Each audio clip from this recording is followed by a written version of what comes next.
Well, hey, Trinity Park, it's December the 18th, it's Friday, and it's good to see all of you. Today we're talking about the Magi visiting Jesus after he was born.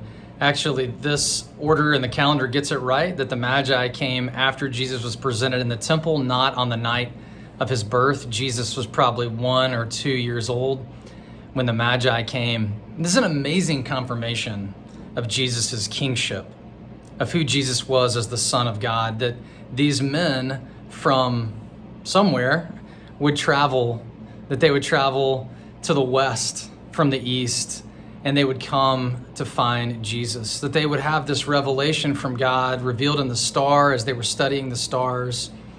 And they would realize also not just they were following a star, but they were coming to see the one who was born king.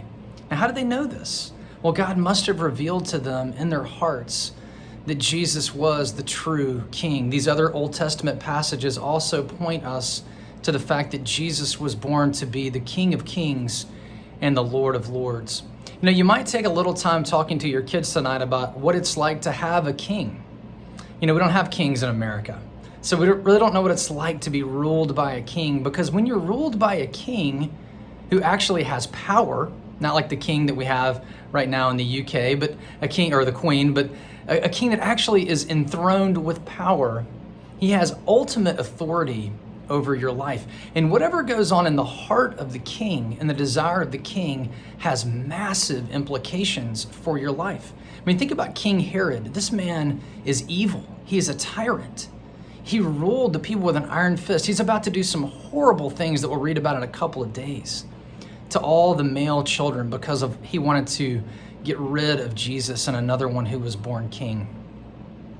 But Jesus is born the good king, the king with the heart for the people, who loves us. It makes a tremendous difference in our lives who our king is.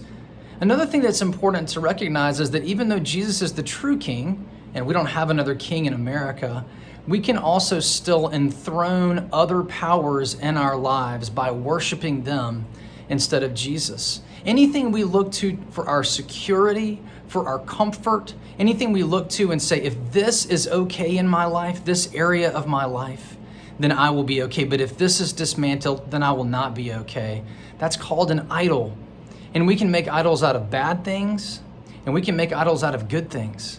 An idol is anything, any good thing that becomes an ultimate thing, ultimately is a bad thing. Because if we serve anything but Jesus, then it's ultimately going to crush us. Jesus is the only good king.